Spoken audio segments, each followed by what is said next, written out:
This channel does not promote any violent, harmful, or illegal activities. All content provided by this channel is meant for an educational purpose only.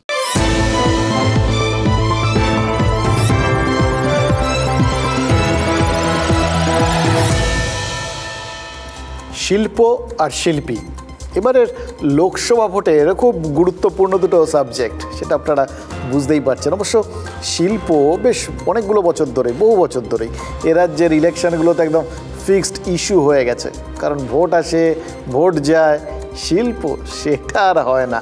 ফলে শিল্পটা একদম আনকোড়া হিসেবে পড়েই থেকে যায়।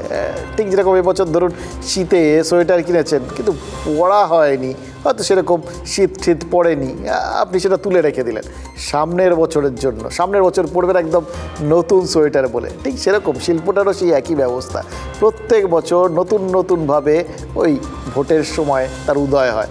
হ্যাঁ, মাঝে মধ্যে রচনা বন্দ্যোপাধ্যায়ের মতো কেউ যাতায়াতের পথে ধোঁয়া উঠতে দেখে শিল্প পাখা মেলে উঠছে বলে ভেবে বসেন, হতেই পারে এটা হয়তো ওই ধোঁয়াশা দেখিয়ে হতাশা ভোলানোর চেষ্টা। কিন্তু সে যাই হোক, শিল্পী তো ওনাদের দেখার চোখটাই আলাদা। কিন্তু শিল্প যখন ধোঁয়াশা দেখে চোখ কচলায় তখন তো বলতেই হয় ওই সুনীলের মতো কেউ কথা রাখেনি। এই যে উত্তরবঙ্গে এই যে এক শিল্পপতি চা বাগান কিনে চা শিল্পের উন্নয়নের শরিক হবে বলে ভেবেছিলেন, তিনি তো ফুলে ফেপে ওঠার বদলে মাথায় হাত দিয়ে বসেছেন। অনেকটা ওই দলের দুই গোষ্ঠীর মারামারির মধ্যে পড়া তৃণমূল প্রার্থী কীর্তি আজাদের মতো। কীর্তির মতোই ওই শিল্পপতি তৃণমূল নেত্রীর ডাকে সাড়া দিয়ে চা বাগান কিনেছিলেন, কিন্তু তারপর কেউ নাকি কথা রাখেনি।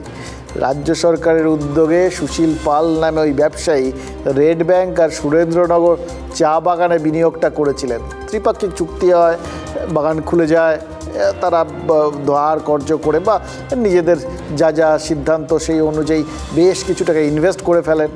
কথা ছিল ওই বন্ধ চা বাগানগুলো তার লিজ তার নামে করে দেবে রাজ্য, মানে লিজের কাগজপত্র এবার সব হাতে পেয়ে যাবেন ওই বিনিয়োগকারী। গত 2 বছরে ওই দুটো চা বাগানেরই কিন্তু হাল ফিরেছে, কারণ তিনি টাকা ঢেলেছেন, বাগানে উৎপাদন হচ্ছে, চা পাতা বিক্রি হচ্ছে, মানে চালু চা বাগানের যা সুফল তা সব শ্রমিকরা পাচ্ছেন। কিন্তু বিনিয়োগকারীর দাবি তিনি নাকি ফেঁসে গেছেন, আজও নাকি লিজের কাগজপত্র রাজ্য রেডি করতে পারেনি। ফলে রেড ব্যাংক আর সুরেন্দ্রনগর চা বাগানের বর্তমান মালিক 2022 সাল থেকে এখন পর্যন্ত নাকি মোট 20 কোটি টাকা বিনিয়োগ করেছেন, সবটাই নাকি তার ব্যক্তিগত পুঁজি। এমনিতে এই ব্যবসায়ীরা কী করেন, যে ব্যবসা চালাতে গেলে তারা লোন টোন নেন ব্যাংক থেকে, কারণ ব্যবসা চালাতে গেলে যত পুঁজি ঢালা হয় তত বেশি রিটার্ন আসে, এটাই ব্যবসার নিয়ম। ব্যাংকের ঋণটা খুব দরকার, কিন্তু মুশকিল হচ্ছে কাগজপত্র তো নেই। রাজ্য সরকার লিজের কাগজপত্র না দেওয়ায় কোনো ব্যাংক ঋণ দিতে রাজি হচ্ছে না। এবার এই বিষয়টাকে আপনাদের দেখে মনে হচ্ছে না অনেকটা ওই গাছের ওপর তুলে মই সরিয়ে নিয়ে যাওয়ার মতো ব্যাপার? তাপ্পি রাস্তা এবড়ো খেবড়ো হয়ে গেলে নতুন পিচ না করে তাপ্পি দেওয়ার চলের সঙ্গে বঙ্গবাসী মাত্রই পরিচিত। চা বাগানেও কি তাপ্পি মডেল? বন্ধ চা বাগান আর বন্ধ বাগানের কর্মহীন শ্রমিক, উত্তরবঙ্গের রাজনীতিতে সম্ভবত সবচেয়ে বড় বোড়ে এরাই। কেন্দ্রীয় সরকার বাগান অধিগ্রহণের আশ্বাস দিয়েছিল, তার বাস্তবায়ন হয়নি বলে অভিযোগ। নতুন মালিক খুঁজে এনে কিছু বন্ধ বাগান খুলে দিয়েছিল রাজ্যের সরকার, তাতেও আন্তরিকতা ছিল কি? বাগান মালিকরা কিন্তু বেকায়দায়, সরকারের দিকেই তাই উঠছে আঙুল। ফের বাগানে তালা পড়ে যাবে না তো, আশঙ্কা তৈরি হচ্ছে। প্রায় 2 বছর হতে চলল, এখনো অবধি বাগানের লিজ পাইনি। রেড ব্যাংক, সুরেন্দ্রনগর, বান্দাপানি সহ নানা বাগানে একসময় অনাহার মৃত্যু মিছিল দেখেছিল রাজ্য। প্রায় 20 বছর বন্ধ থাকার পর 2022 সালে ব্যবসায়ী সুশীল পালকে এনে রেড ব্যাংক ও সুরেন্দ্রনগর বাগানে ত্রিপাক্ষিক চুক্তি করে বাগান খুলে দেওয়া হয়। তারপর 2 বছর কাটলেও লিজ হোল্ড পাননি ব্যবসায়ী, মানে নামেই মালিক।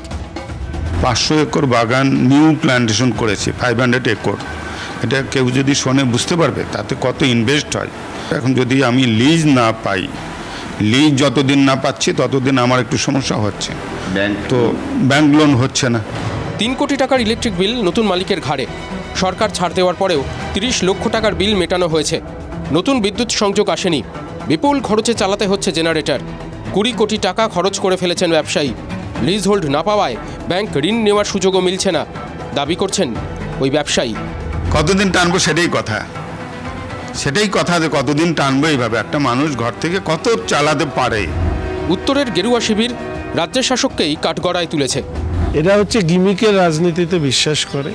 বন্ধ বাগান কোনো রকমে খুলে দিয়ে তারপরে সাময়িকভাবে সেটাকে প্রচার করা, এবং প্রচার করার পরে যিনি বাগান নিলেন তার কি সমস্যা হলো সেই ব্যাপারে উদাসীন হয়ে যাওয়া। শুধু নামমাত্র একটা কাজ করে দেওয়া হয়েছে, যেটার কোনো পার্মানেন্ট কোনো সলিউশন না। সেটা খোঁজ নেবেন, আপাতত এটুকুই আশ্বাস প্রাক্তন উত্তরবঙ্গ উন্নয়ন মন্ত্রীর। একটা জিওএম করে দেওয়া আছে, শ্রম দপ্তর মূলত বিষয়টি দেখে, সেটা আমি খোঁজ নিয়ে বলতে পারি। বাগান খোলার সময় যে তৎপরতা ছিল সেটা পরে উধাও হয়ে গেল কি করে? তাপ্পি মডেল বলেই কি এই দুরবস্থা?